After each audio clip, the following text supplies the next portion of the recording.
Hello everybody and welcome back for the weekly VR news. As always, I'm Mateo311 and this is your channel for everything VR related. So as of right now, it seems like just about everybody is either in the Quest 3 honeymoon phase or still considering picking one up. Regardless of that, there are still plenty of new game announcements and releases to go over. Plus, it looks like the far future is definitely going to be Apple versus Meta, because we got some rumors surrounding the Apple Vision, which will be the much cheaper headset that can directly go up against the Quest. Now we'll go over that and much more today, and there are of course links and timestamps if you want to skip ahead. But before we jump in, this video is brought to you by VR Rock, makers of prescription lens inserts for all of your favorite VR headsets. Quest 3 inserts are now available for purchase, and I'm extremely happy to announce that they've significantly dropped their pricing on this product. They magnetically connect for easy insertion and removal, so if you wear eyeglasses and struggle to fit them inside the VR headset, or you're concerned about scratching your lenses, go check out VR Rock down in the description, and don't forget to use discount code Mateo311 for 10% off and to help support my channel. Okay, so let's start things off like normal with the check-in, and that's what exactly have I been up to. I was away for a few days celebrating my 13th wedding anniversary with my absolutely stunning wife. We had some amazing food, and I'm a bit hungover making this video, so it's definitely not the easiest thing to do. However, you can assume I haven't played anything VR related in those few days, and you'd be right, but I do have some amazing videos coming this week. The first one is going to be me jumping into a bunch of mixed reality experiences to see if my opinion's changing over time. Then I have a huge accessories video where I have plenty of first and third party accessories for the Quest 3 to show off. And finally, I have another one of my opinion pieces video coming out Friday, which will discuss the direction that VR and mixed reality is going, and basically my ideal scenario and a potential doomsday where I'd hate to see things go. Generally, those are fun. I love hearing your feedback.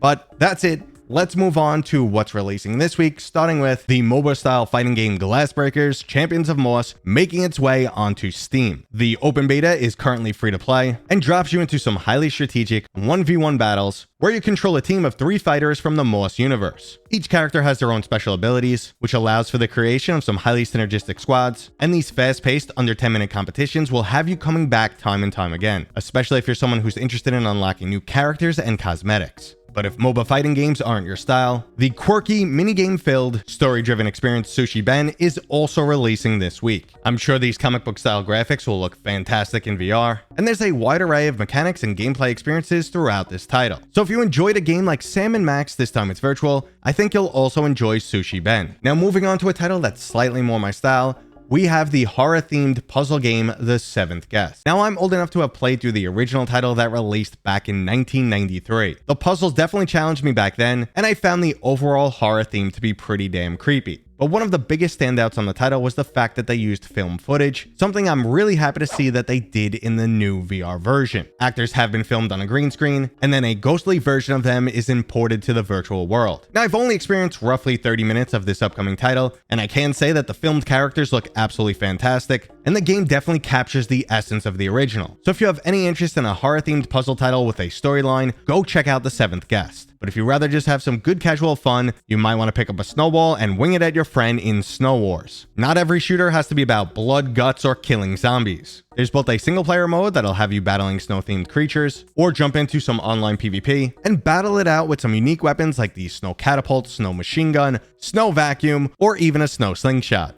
Now, I personally can't see an extra casual shooter like this catching on, but who knows, and it all really comes down to the gameplay.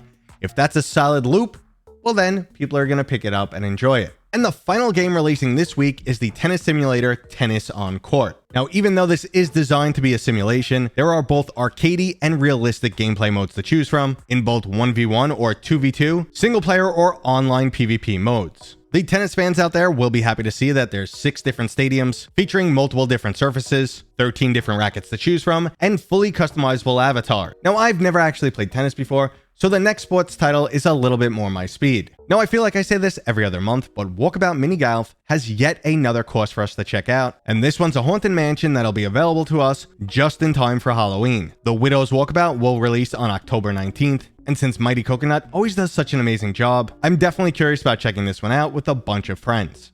Okay, so that was all of today's game news. I know it's not a very stacked week, but there are some great titles coming towards the end of October, which I can't wait to talk about in the near future.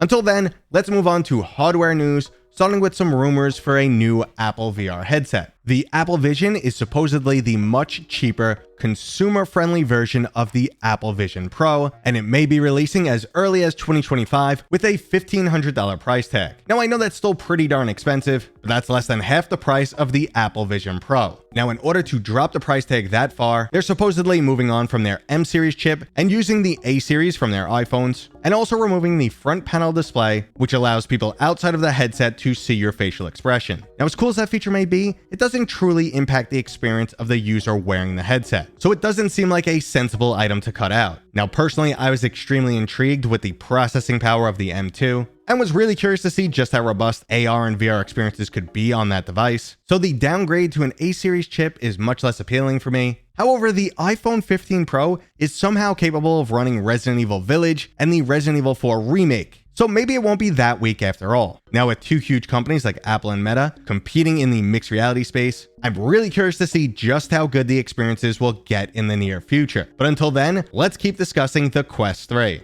So I just wanted to finish this video off with a discussion of the Quest 3 honeymoon phase. Now, if you're not familiar with the honeymoon phase, this is the period of time right after you buy a new device or get anything new basically, where you're just extremely excited, much more forgiving of any issues, you overlook any shortcomings. And it's just very important to be aware of this happens with almost everything. And unless, you've been testing products for a long time or you know exactly what you're getting into, your full opinion will usually take a few months to form. Now, at the same time, this is when everyone's delivering the most praise or the most criticism.